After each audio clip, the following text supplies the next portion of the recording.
525-7892 or click www.litefmjakarta.com. Anytime, anywhere. Light FM, best slow hit station. Light FM. Light is beautiful. Light is beautiful. Kita sebagai bagian dari kumpulan makhluk manusia ini tidak sempurna dan mungkin berbuat salah. Kalau kita sudah mau mengakui secara tulus, secara konkret bahwa kita bisa berbuat salah, maka dengan mudah kalau kita bersalah, kita sebaliknya dari ngotot, kita berusaha meminta maaf dan memperbaiki kesalahan kita, ya. Lebih baik kita itu sadar sendiri kalau kita berbuat salah. Kemungkinan lain ya sudah jatuh korban terlalu besar dulu, tapi masih mending. Artinya kalau jatuh korban yang tentu kita tidak ingin terjadi, kemudian kita diubah karenanya, seperti dia melukai orang yang dia cintai, dia kehilangan orang yang dia cintai, dan dia sadar dia telah berbuat kesalahan, dia ingin memperbaiki. Sudah bagus. Alangkah lebih bagusnya kalau kesadaran itu datang sebagai bagian dari proses introspeksi diri kita.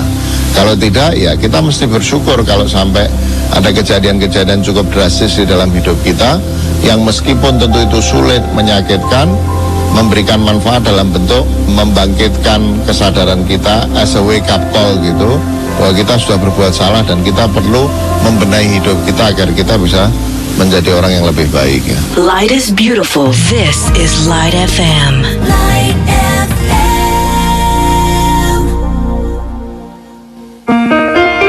Berproses menuju kesejatian diri.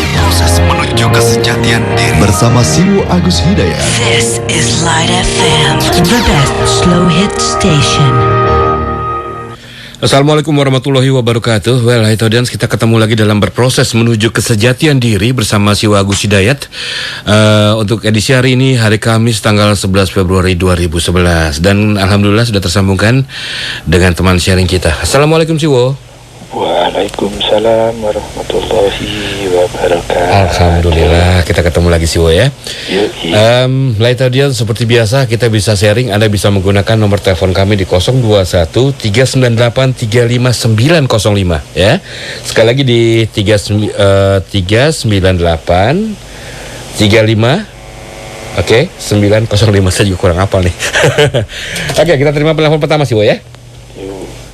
Halo. Assalamualaikum. Waalaikumsalam. Dengan siapa Pak? Yogi, mau bicara sama iya. Mbahku yang ganteng. Ya, silakan.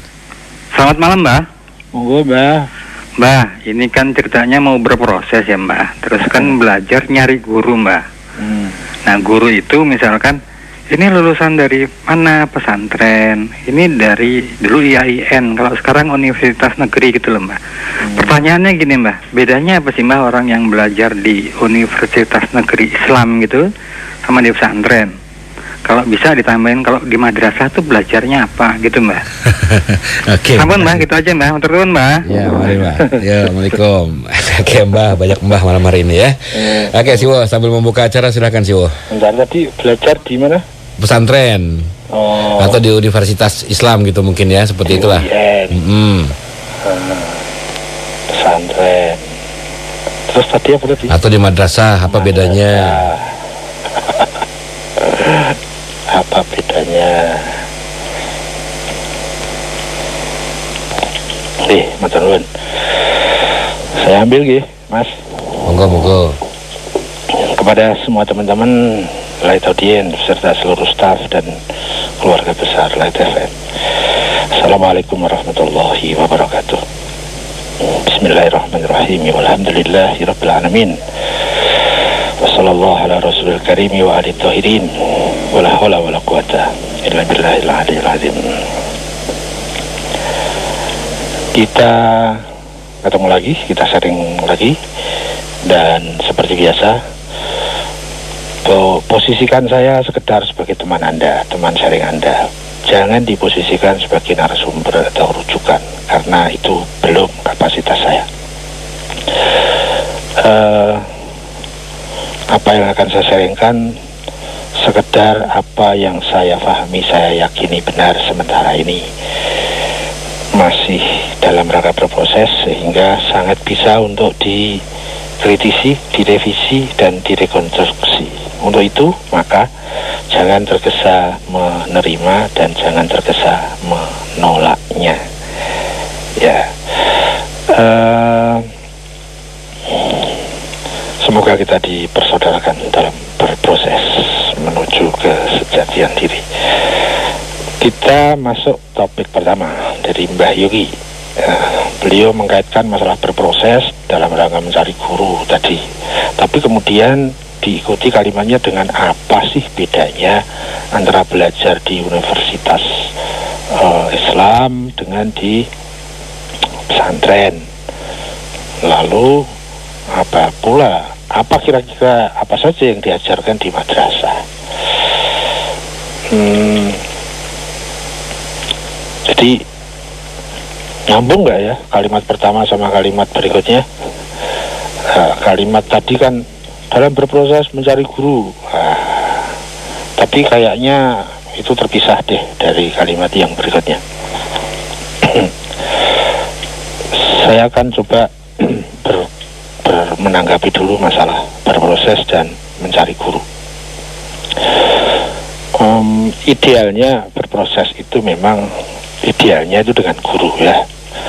Dengan guru itu akan mempunyai efek percepatan yang luar biasa. Akan mempunyai efektivitas dan sangat strategis dengan guru. Tentu guru yang guru ya, bukan yang sekedar seperti guru, tapi yang benar-benar guru. Sebagai sebuah analogi beginilah. Bayangkan kalau kita belajar membaca mulai dari menghafalkan A, B, C, D sampai Z atau alif, ba, ta sampai ya, tapi tanpa guru. Coba sedikit saja dibayangkan betapa sulitnya kalau kita autodidak di dalam pelajaran membaca atau Iqra misalnya. Kita bayangkan lagi betapa sulitnya kalau kita belajar matematika otodidak, tidak dihantarkan oleh seorang guru yang membidangi masalah matematika. Betapa akan sangat lamanya kita sampai kepada tahapan-tahapan ilmu matematika. Bayangkan kalau kita belajar suatu bahasa tapi tidak ada pemandunya, tidak ada gurunya, akan sangat lama kalau hanya berdasarkan autodidak.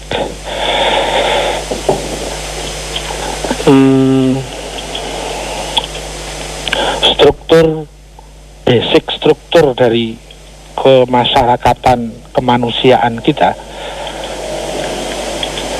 baik dalam masyarakat paling kecil yaitu masyarakat keluarga kepada masyarakat yang lebih besar, organisasi komunitas dan seterusnya, itu basic alaminya itu terstruktur, itu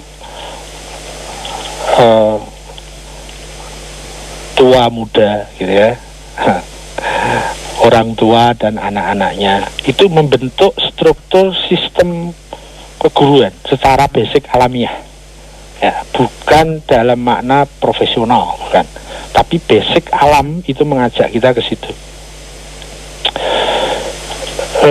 Di dalam dunia akademis itu sudah sangat jelas, guru itu sangat dibutuhkan, baik di TK, SD, SMP, SMA, mahasiswa S1, S2, guru selalu memegang peran yang sangat penting di dalam proses pendidikan, yaitu dalam pendidikan formal. Nah, sayangnya begitu kita masuk dalam masalah non formal, kita masuk masalah bukan daerah pendidikan yang formal, kita masuk ke daerah pendidikan spiritual, kesadaran tentang guru murid itu sangat berkurang. Nggak tahu itu dari faktor apa, tapi yang pasti sudah ada sejak sangat lama, dan kita tidak dikondisikan kepada kesadaran seperti itu. Kesadaran seorang pasien mencari dokter itu kesadaran yang sudah sangat jadi di masyarakat kita, di bidang fisikal, di bidang kejasadan, di bidang badaniah, di bidang medis fisikal, atau sampai ke masalah fisiologis misalnya. Tetapi begitu masuk ke masalah spiritual, kesadaran itu sangat minim. Bahwa seorang pasien spiritual itu sangat butuh dan punya kesadaran untuk mencari dokter spiritual. Itu sangat minim, nggak tahu kenapa. Tapi begitulah yang terjadi, paling tidak di lingkungan di mana saya pernah hidup. Baik hidup yang pada saat masih kecil, pada saat menjadi muda, dan sekarang setelah tua. Lingkungan kondisi seperti itu sangat tidak sebanding antara kesadaran di dunia formal dengan kesadaran di dunia spiritual. Ya. Kalau di dalam proses keguruan di pendidikan formal itu berpindah-pindah mazhab, berpindah-pindah guru, itu sangat tidak jadi masalah. Pada saat TK punya gurunya ini, SD punya guru yang berbeda, SMA beda lagi, mahasiswa punya dosen dan beda lagi gurunya. Itu sesuatu hal yang sangat logis, sangat wajar, sangat kesadaran kita sampai. Tapi aneh, begitu masuk ke masalah pendidikan spiritual, seakan-akan berganti mazhab itu tidak boleh, berganti guru itu dicemburui, dan lain-lain. Sedikit berbeda menjadi pertentangan, cukup mengherankan. Kenapa kesadaran spiritual itu jauh terlambat perkembangannya dibandingkan kesadaran di dunia formal? Kalau ada mazhab ekonomi baru yang sebelumnya di masyarakat itu tidak pernah ada mazhab ekonomi itu, masyarakat sangat bisa mensikapi bagaimana sikap saya terhadap sebuah mazhab ekonomi baru, mazhab bisnis baru. Ya, dia pelajari, kalau tidak cocok dia tolak, kalau cocok dia ambil. Tapi begitu yang masuk itu mazhab spiritual, itu kenapa kita sulit mensikapinya? Ya memang mungkin nanti jawabannya begini. Masalah spiritual itu sesuatu hal yang lebih sulit, sesuatu hal yang lebih tinggi untuk dijangkau menjadi sebuah kesadaran. Mungkin seperti itu. Ya, kalau di dalam kita di dunia formal itu semua kita serba memilih. Mau beli baju memilih, mau cari teman memilih, mau cari sekolahan memilih, mau cari pekerjaan memilih. Tapi begitu masuk ke mazhab spiritual, kita sangat dibatasi untuk membanding, kita sangat dibatasi untuk kebebasan memilih.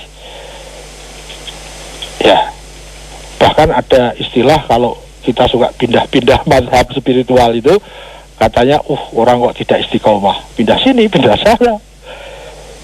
Cukup mengherankan, dan itu saya alami dalam seluruh perjalanan hidup saya.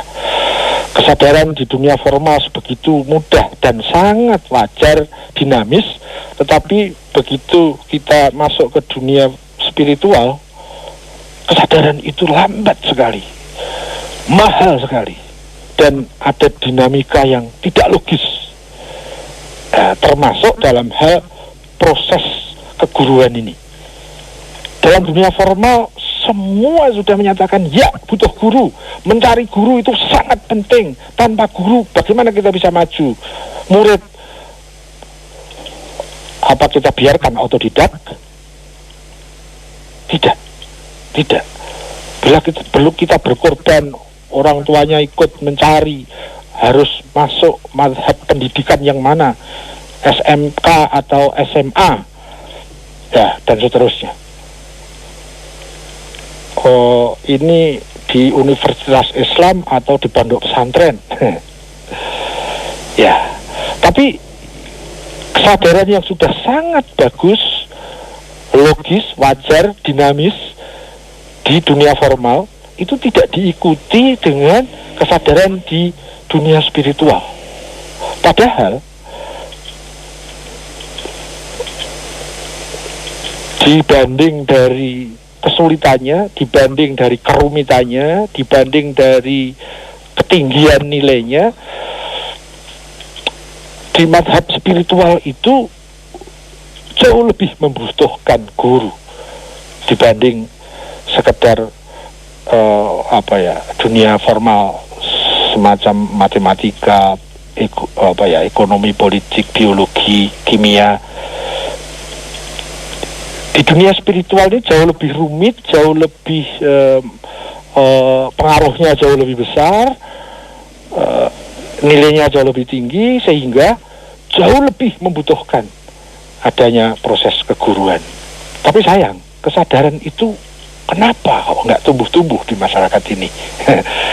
Kapan kesadaran masyarakat itu akan ada sebagaimana kesadaran yang ada pada proses keguruan formal? Nah, tetapi begini, kita tadi bicara ideal ya, yang di dunia formal sudah terbentuk kesadaran itu, sementara di dunia spiritual tertatih-tatih. Namun demikian, dalam kondisi yang seperti ini, yang keberadaan dokter spiritual itu nyaris tidak dibutuhkan oleh masyarakat pada umumnya, padahal itu mestinya itu sangat lebih dibutuhkan juga di dalam keguruan spiritual, ya, sehingga ayo siapa yang punya guru spiritual, ayo siapa yang sudah sampai ke sana atau masih dalam proses mencari tapi pencariannya serius sebagaimana kita mencari guru dalam dunia formal.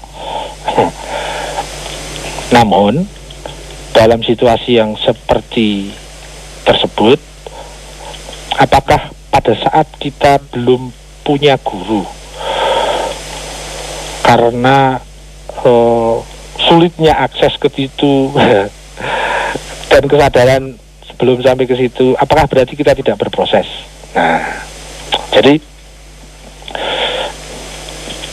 substansinya itu ada pada berprosesnya. Mau ada guru mau tidak, ayo kita berproses.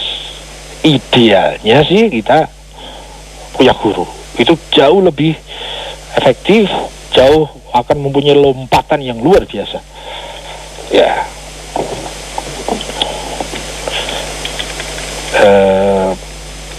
itu kayaknya komentarnya tentang bagaimana berproses itu di situ perlu adanya seorang guru. Ya, kalau kita sedikit membandingkan dengan dinamika yang ada di dunia formal, kayaknya sangat mudah deh kita membuat sebuah kesimpulan bahwa keberadaan seorang guru itu sangat penting di dalam rangka kita berproses apapun. Maaf, tapi ini kalimat yang tidak perlu diperpanjang. Orang mau buruk pun itu butuh guru yang buruk tentunya. Ya, seseorang untuk menjadi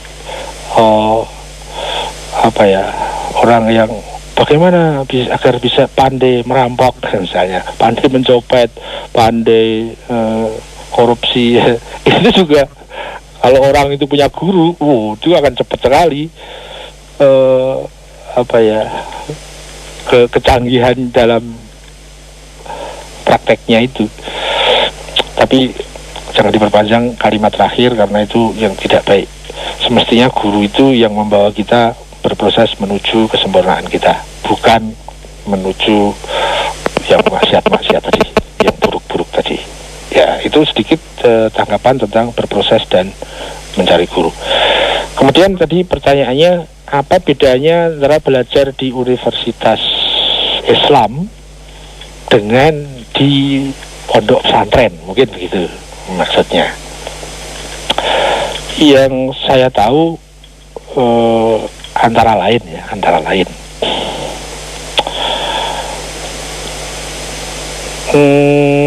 yang saya amati saja deh. Meskipun pengamatan saya belum tentu valid ya, tetapi itulah yang pernah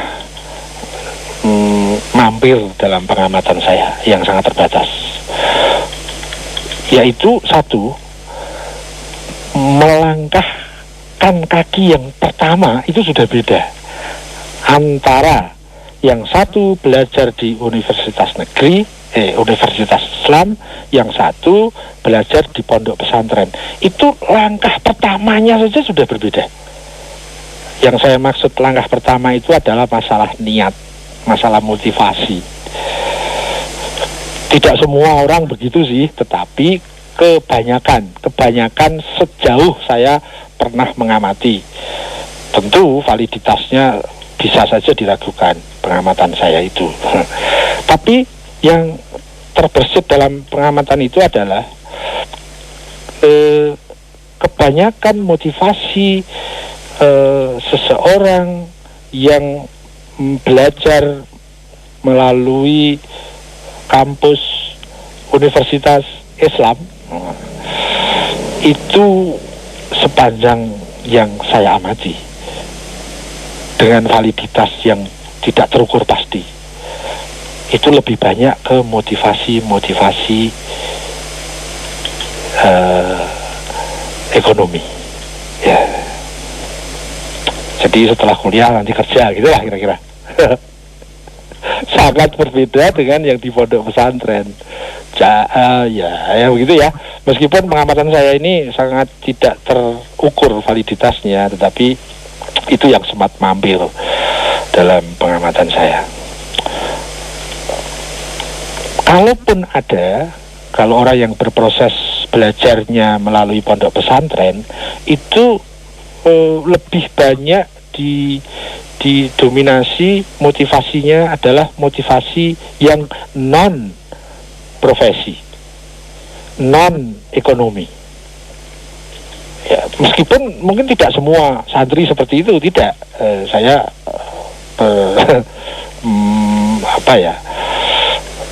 kayaknya sih dominasi motivasinya berbeda deh. Itu baru langkah pertama awal ya, yaitu motivasi dan niat. Nah kemudian tentu kalau boleh disebut kategori yang satu itu kualifikasinya apa untuk bisa jadi dosen, kemudian yang satu lagi apa kualifikasinya untuk menjadi kiai. Ya, kiai itu adalah guru di pondok pesantren, dosen itu guru di Universitas Islam, IAIN misalnya, atau sekarang UIN.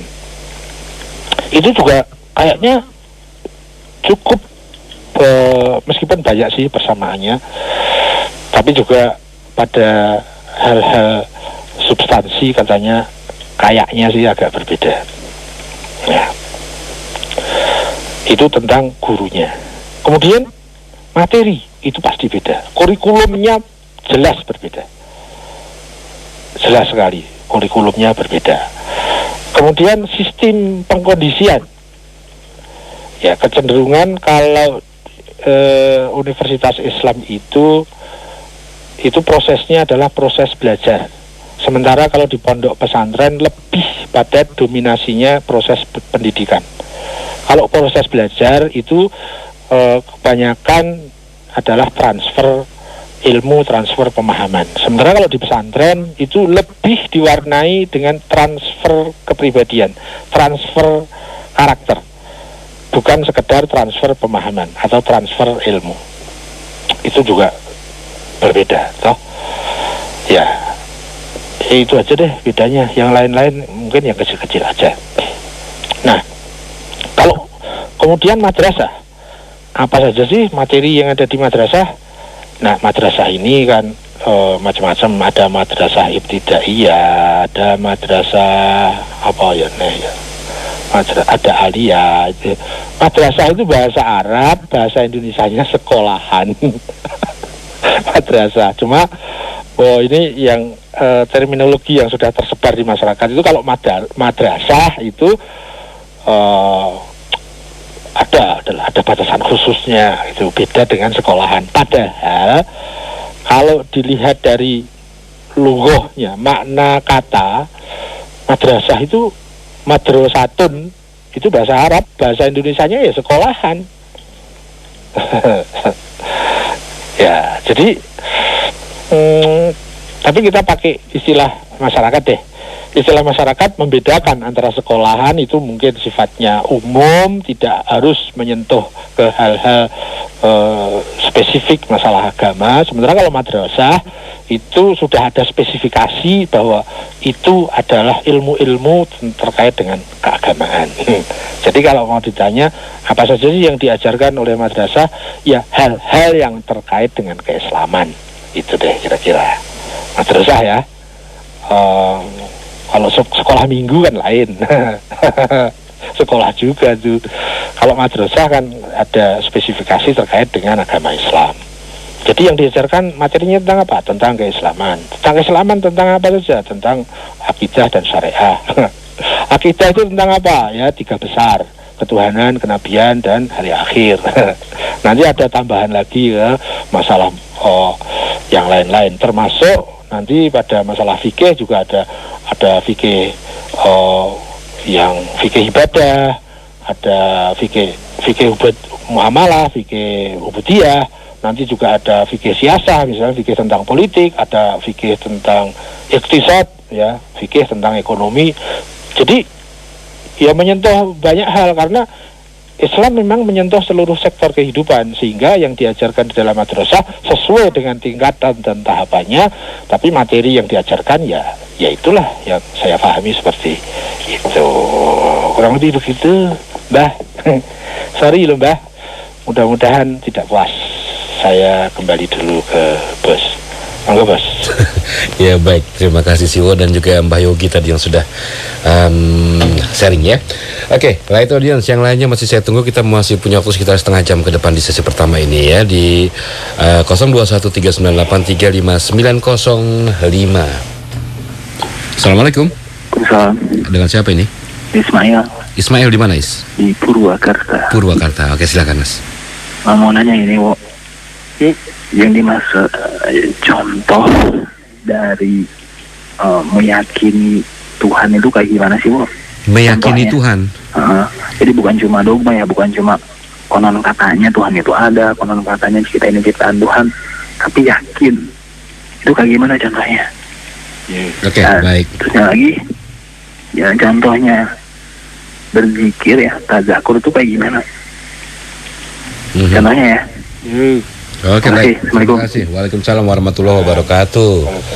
Dari Ismail di Purwakarta, silakan sini. Mas Ismail Bayu, Purwakarta. Beliau meminta apa contoh meyakini Tuhan yang bukan dogma.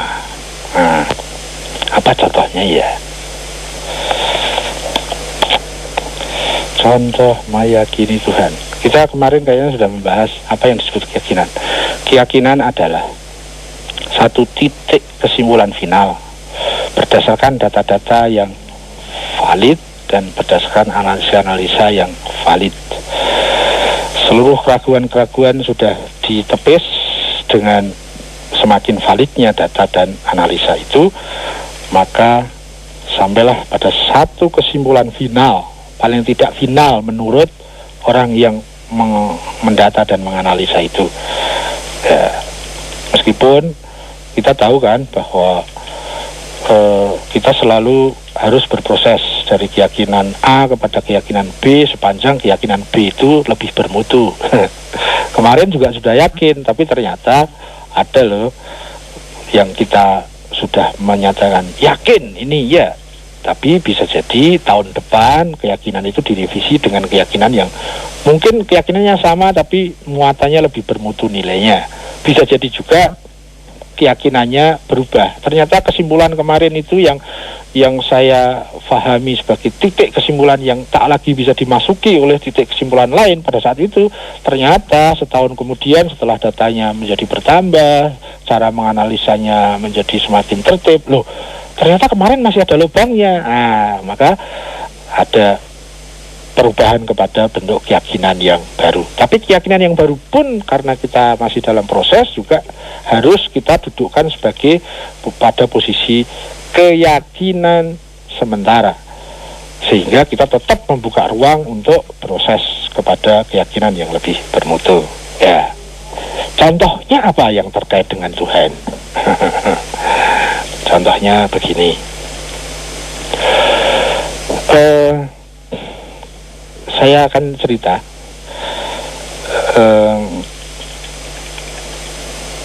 terkait dengan masalah salah satu keyakinan yang paling mendasar terkait dengan masalah Tuhan.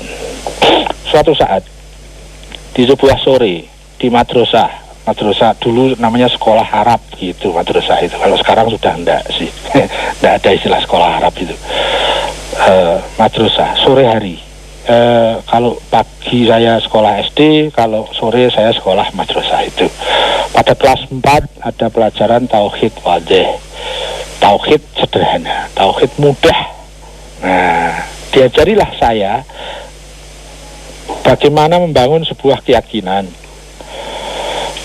terkait dengan adanya Tuhan.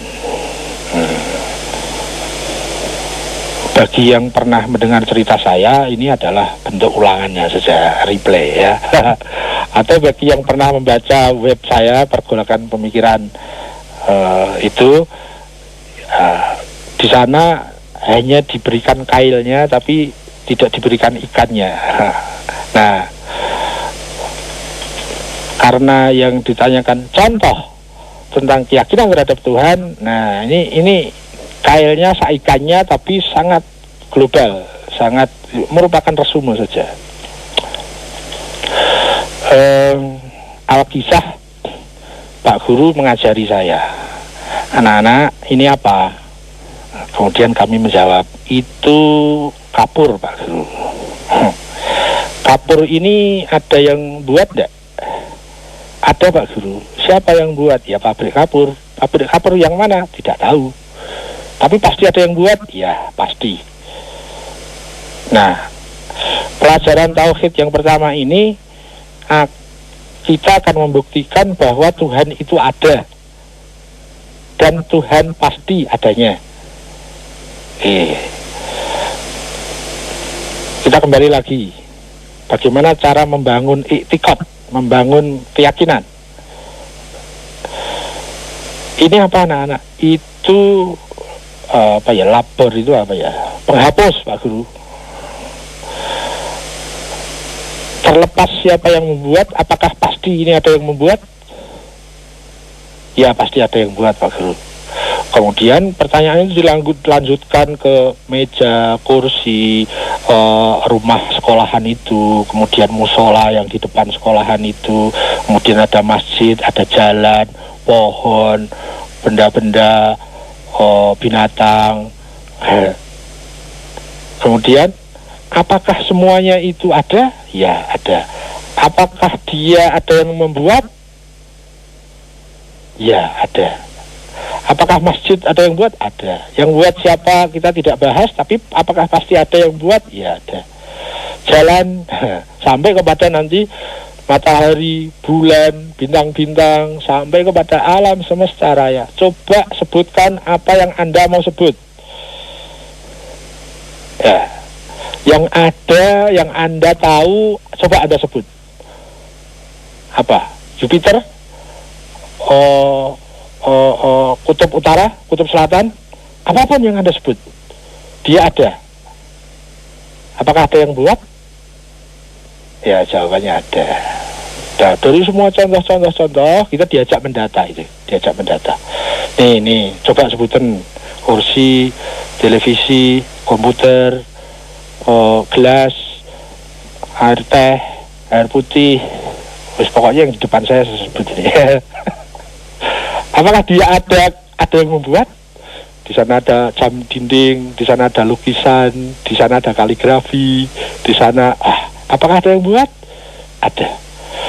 Apapun nanti yang kita sebut, yang dia ada, ternyata selalu saja di belakangnya ada, karena ada yang membuat. Sampai kemudian alam semesta ini ada. Ada yang membuat, pasti ada yang membuat. Nah, itulah anak-anak bukti bahwa Tuhan itu ada. Alam semesta ini ada, maka pasti ada yang membuat. Siapa yang membuat? Itulah Tuhan, itulah Allah. Begitulah kira-kira saya diajari sama Pak Guru. Ya, diajari mendata, diajari menganalisa.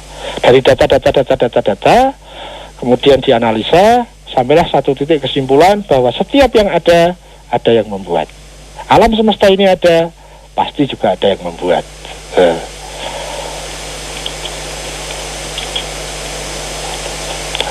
Termasuk hukum-hukum yang ada di alam semesta, hukum alam, ada hukum sebab akibat, dia ada, pasti ada yang membuat. Nah, selesailah materi sore itu, kemudian membaca wal asri, assalamualaikum, pulang. Ternyata saya merasa bahwa itu belum selesai. Belum selesainya begini. Iya ya, setiap yang ada yang buat. Alam semesta ini ada yang membuat. Siapa yang membuat alam semesta? Tuhan. Itulah bukti adanya Tuhan. Jadi tidak mungkin Tuhan itu tidak ada. Karena kalau Tuhan tidak ada, maka semua yang ada di alam semesta ini tidak ada. Rumusnya kemudian adalah setiap yang ada pasti ada yang membuat. Nah, saya kembangkan pertanyaan itu meskipun saya agak takut waktu itu. Setiap yang ada yang membuat. Setiap yang ada yang mencipta.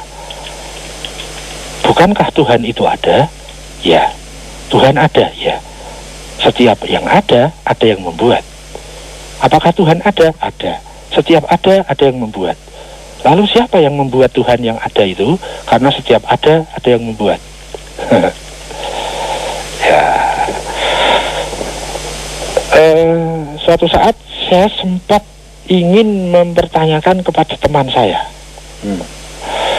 Saya masih ingat nama teman saya itu namanya Turmudi. Meskipun akhirnya saya tidak berani melanjutkan, saya khawatir mengganggu beliau.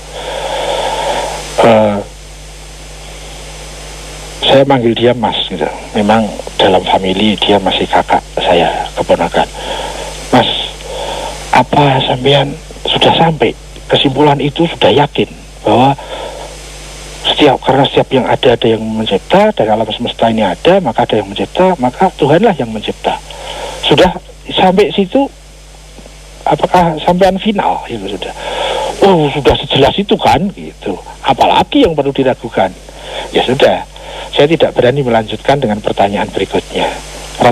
Pertanyaannya ini begini, kan Tuhan ada? Ya ada. Setiap yang ada kan ada yang membuat. Lalu siapa yang membuat Tuhan? Kan setiap yang ada kan ada yang buat. Tuhan ada. Lalu siapa yang buat? Udah muter. Itu berjalan 1, 2, 3 hari sampai seminggu nggak kuat. Akhirnya saya keluarkan kepada seseorang, meskipun setelah saya keluarkan ungkapan itu saya dapat marah. Beliau mengatakan bahwa itu bukan pertanyaan orang yang baik, itu bukan pertanyaan orang muslim. Saya tahu bapak ibumu siapa, tidak mungkin mendidik hal-hal yang kok sampai tumbuh pertanyaan seperti itu pertanyaan orang kafir. Selesai deh. Terus perjalanan hidup berlanjut, kadang lupa, kadang ingat, tapi kemudian pertanyaan itu muncul luar biasa, tekanan kuatnya pada kira-kira saya umur 22. Waktu itu pertanyaan muncul kira-kira ya umur 12-13 tahun. Pada umur 22 saya sudah di militer, saya sudah meragukan kenapa saya muslim, apakah saya muslim itu dimasukkan, apa karena pilihan saya sendiri, bagaimana mungkin saya meyakini sesuatu ini lebih tanpa saya membanding kepada yang lain, kenapa saya memilih sebelum membanding, bagaimana saya membanding sebelum saya memahami objek bandingnya, dan seterusnya. Nah, sampai masalah ini muncul lagi, tapi luar biasa besarnya desakan itu. Dengan bermodal seragam militer, wah, saya berkelana ke sana ke sini, pada sesepuh, pada Pak Yai, pada Pak Ustadz dan lain-lain, yang kemudian kira-kira 90% saya dapat marah deh. 9%-nya dapat dorongan meskipun tidak dapat jawaban. Baru kemudian setelah perjalanan sekian lama saya mendapatkan sebuah jawaban, yang jawaban itu sangat tidak saya sangka-sangka karena bukan berdasarkan pertanyaan tapi berdasarkan sebuah obrolan yang fokusnya bukan ke situ. Tiba-tiba wah, seperti ada tadinya ruang tertutup tiba-tiba terbuka gitu ya. Bahkan yang berbicara itu tidak menyadari bahwa saya mendapatkan sesuatu yang luar biasa dari pembicaraan beliau itu. Orangnya umurnya di bawah umur saya. Intinya kemudian begini. Jadi sekian perjalanan saya yang saya didoktrin Tuhan itu ada. Sejak kecil saya didoktrin Tuhan itu ada, meskipun tidak difahamkan. Kemudian diajari pemahaman, membangun keyakinan oleh Pak Guru saya di madrasah tadi. Tetapi saya tidak sampai pada titik kesimpulan yang pasti karena masih tersisa pertanyaan yang belum terjawab.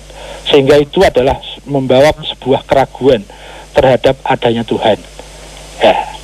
Meskipun saya tidak berani berontak terhadap situasi seperti itu karena memang saya dilingkupi oleh situasi, kondisi, dan lingkungan yang seperti itu. Baru setelah nyalinya mulai tumbuh, kebetulan ada seragam militer waktu itu sehingga nyalinya besar, maka berkelanalah kemana-mana berdasarkan sebuah pertanyaan yang mengakibatkan banyak mendapat marah-marah. Ya, sampai tadi itu begini. Singkat cerita, saya kembali kepada rumus bahwa Tuhan itu ada. Rumusnya apa? Rumus pembuktiannya. Jadi pakai metode apa membuktikan Tuhan ada? Kalau dulu kemarin kan diajari bahwa setiap ada yang membuat. Alam semesta ini ada, maka pasti ada yang membuat, dan itu Tuhan. Tetapi pertanyaan saya berikutnya tidak terjawab. Bukankah Tuhan itu ada? Kita masukkan ke dalam rumus bahwa setiap sesuatu yang ada yang membuat. Maka kalau Tuhan ada, pasti juga ada yang membuat. Nah, itu kemudian menjadi keraguan. Sampai kemudian saya menemukan, ini ternyata masalahnya ada di masalah rumus. Kalau rumus itu salah, untuk nggarap apapun, meskipun proses nggarapnya benar, tapi dengan rumus yang salah, ya hasilnya kan salah juga, rumusnya salah. Kemudian berikutnya saya mendapatkan rumus baru pembuktian tentang adanya Tuhan. Itu bukan dari rumus itu. Bahkan kemudian saya mencoret rumus itu dari kamus hidup saya. Menurut saya rumus tadi itu saya istilahkan dengan senjata makan tuan. Jadi saya mau punya senjata itu, ternyata senjata itu memakan diri saya sendiri. Ya. Nah, apakah rumus berikutnya yang saya jadikan sebagai sebagai dasar pembuktian bahwa Tuhan itu ada? Saya menggunakan rumus hukum sebab akibat. Begini ceritanya, bahwa setiap sebab pasti akan menimbulkan akibat, dan setiap akibat pasti membutuhkan sebab. Jadi kalau ada sesuatu yang membutuhkan sebab, maka dia pasti akibat. Ya. Saya kemudian membedakan agar lebih jelas dengan definisi apakah itu sebab dan apa itu akibat. Sebab adalah sesuatu yang tidak butuh sebab. Karena kalau dia butuh sebab, dia masuk pada definisi akibat. Akibat adalah sesuatu yang butuh kepada sebab, yang keberadaan dirinya ditentukan oleh sebabnya. Apapun yang dia keberadaannya itu membutuhkan hal yang selain dirinya, maka berarti dia butuh sebab. Maka dia pasti akibat. Apapun itu. Meskipun kadang-kadang, bukan kadang-kadang ya, banyak hal, hampir semua hal di dalam diri sesuatu yang akibat itu, di dalamnya ada potensi sebab juga. Tetapi tetap karena dia butuh sebab, maka dia akibat. Nah, kemudian yuk kita buktikan yuk. Saya ini sebab apa akibat? Akibat. Anda itu akibat apa sebab? Akibat kan? Butuh orang tua misalnya, toh? Butuh makanan, butuh udara, butuh yang butuh selain dirinya, maka keberadaannya adalah sebagai akibat. Keberadaan rumah, jalan, gedung, dan lain-lain, mobil, itu dia sebagai keberadaan akibat atau sebab? Karena dia butuh sebab, maka dia akibat. Jadi setiap apapun yang butuh kepada selain dirinya, maka dia pasti akibat. Kita naikkan kepada alam kosmos, bulan, matahari, bintang-bintang, galaksi. Dia selalu butuh kepada selain dirinya. Butuh adanya gravitasi, butuh adanya keseimbangan keberadaan, butuh adanya jalur-jalur rotasi dan seterusnya. Dia tidak bisa mandiri, dia butuh kepada selain dirinya. Maka setiap sesuatu yang butuh kepada selain dirinya, maka dia butuh sebab. Kalaupun dalam dirinya ada kemampuan sebab, tetapi substansinya dia adalah akibat yang di dalamnya punya potensi sebab, tapi bukan murni sebab, karena ternyata dia butuh sebab. Nah, jadi definisi dulu, akibat adalah sesuatu yang membutuhkan sebab. Lalu apa definisi sebab? Sebab adalah sesuatu yang tidak butuh sebab. Begitu sesuatu itu butuh sebab, maka dia masuk kategori akibat. Ya, mohon maaf, ini kalau nggak cermat kayaknya tambah bingung aja. Tadi saya sudah membuktikan, saya ada, Anda ada, kita ada, semua ada. Saya mau tanya, akibat apa sebab? Nah, akibat kan? Komputer ini akibat, HP akibat, televisi akibat, saya sendiri akibat, ini anak saya di depan saya akibat, Mas Sam akibat, Ramako akibat, Light FM akibat, semua akibat. Maksud saya begini, saya sudah membuktikan bahwa akibat itu ada. Saya sudah membuktikan dengan sangat pasti, dengan data yang sangat valid bahwa akibat itu ada. Ya, bisakah kita menolak bahwa akibat itu ada? Tidak bisa kan? Suara ini ada kan? Ya, suara ini, Anda mendengar, Anda punya telinga kan? Nah, itu telinga Anda, akibat apa sebab? Akibat kan? Karena dia butuh sebab. Nah, saya cuma ingin membuktikan bahwa semua tadi yang saya sebut tadi bisa diluaskan sendiri, bahwa dia adalah akibat. Bahwa yang saya sebut tadi membuktikan bahwa akibat itu ada. Nah, kalau itu kita sudah buktikan, nggak bisa terbantah, valid, nggak mungkin terpeleset analisanya bahwa akibat itu ada. Akibat itu ada, akibat A, akibat ini, akibat itu, yang namanya ini, yang namanya itu, yang di sini, yang di situ, yang di sono, yang begini, yang begitu, yang begono, ada. Kita tidak bisa menolak bahwa akibat ini ada. Nah, saya masukkan ke rumus bahwa kalau akibatnya ada, sebabnya apa pasti ada? Ya. Nah, siapa sang sebab itu? Itulah yang sering disebut orang dengan Tuhan. Bolehlah itu disebut sebagai Gusti Pangeran, boleh juga disebut sebagai Yehuwa, boleh juga disebut sebagai Allah, boleh juga disebut sebagai Tuhan Bapa, apapun sebutannya. Tapi maksudnya adalah dia adalah sang sebab tadi yang dia tidak butuh sebab. Apa pasti dia ada? Saya kan sudah buktikan, akibatnya ini ada. Kalau akibatnya ada sebabnya enggak?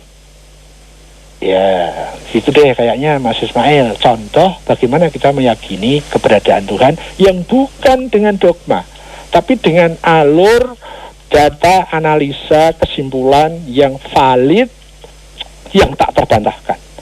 Kalau tadi pakai rumus setiap yang ada yang mencipta, itu tidak berujung. Nah, dan itu akhirnya justru senjata makan tuan. Itu istilah yang saya tulis di web kan seperti itu kan. Nah, Terus pakai rumus apa untuk membuktikan adanya Tuhan? Itu salah satu rumus, yaitu menggunakan hukum sebab akibat. Bisakah kita menolak hukum sebab akibat?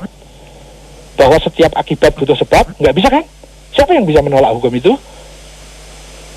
Nah, kalau akibatnya sudah kita buktikan ada, apakah itu membuktikan dengan valid bahwa sebabnya ada? Ya. Jadi seluruh makhluk itu ada akibat, semua akibat karena butuh sebab. Terus siapa sang sebab? Itulah yang sering disebut dengan Tuhan, atau yang mengatakan Allah, Tuhan Bapa, dan seterusnya. Beda sebutan kan, tapi maksudnya itu deh, gitu ya. Maksudnya itu sang sebab itu. Ya, kira-kira begitu. Itu salah satu. Tetapi cara membangun keyakinan seperti itu bagi orang-orang sufiyun, bagi orang-orang arif, itu disebut mau membuktikan yang besar kok dengan yang kecil. Itu meskipun itu bisa untuk menjadi suluh, tetapi suluh itu tidak akan berfungsi apa-apa pada saat ada matahari gitu ya. Nah, ada pembuktian yang jauh lebih valid dari itu. Saya iming-iming aja tapi pengen tahu ya HPFM gitu. Gitu deh Mas Ismail, mudah-mudahan tidak puas. Terima kasih atas tidak puasnya, saya kembali kepada bos. Ayo bro. Iya bro, waktunya tinggal dikit lagi bro. Aku tiba-tiba inget bro itu. Right audience, mungkin nanti kita akan coba lanjutkan lagi di sesi berikutnya sih Wo ya. Bro ini maksudnya brother gitu loh. Brother, iya betul. Iya, bukan brother, brother. Brotherhood gitu ya. Iya sih Wo, nanti kita lanjutkan lagi di sesi berikutnya sih Wo ya. Monggo sih Wo. Ya, assalamualaikum. Baik, right audience, nanti kita akan coba lanjutkan lagi di sesi berikutnya. Saya akan coba terima SMS 3 orang SMS di 0818801058 atau juga 3 orang penelpon ya di 0213983595 ya. Nanti kita akan kembali berjumpa berproses menuju kesejahteraan diri bersama Siwa Agus Hidayat. Tapi sebelumnya kita dengar dulu yang berikut ini.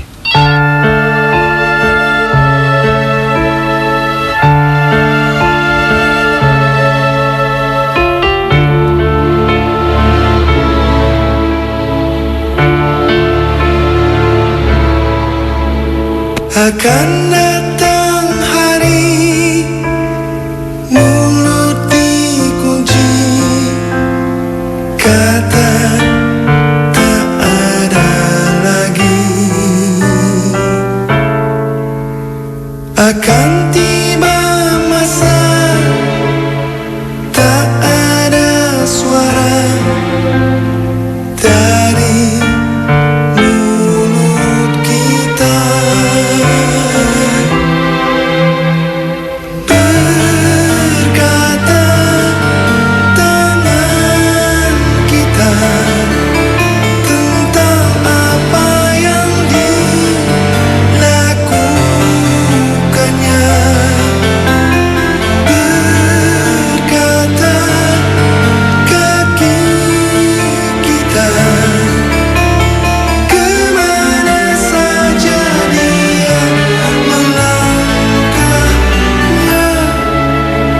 Tidak tahu kita bila harinya tanggung jawab tiba.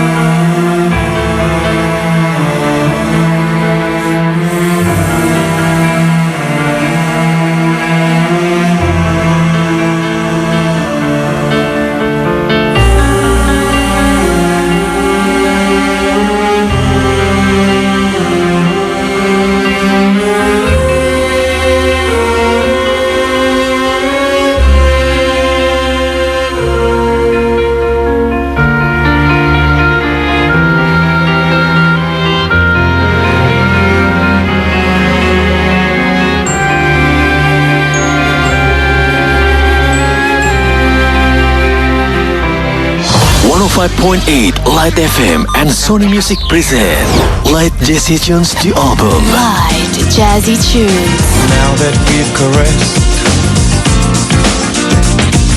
a kiss so warm and tender. A triple CD full of Jazzy Tunes.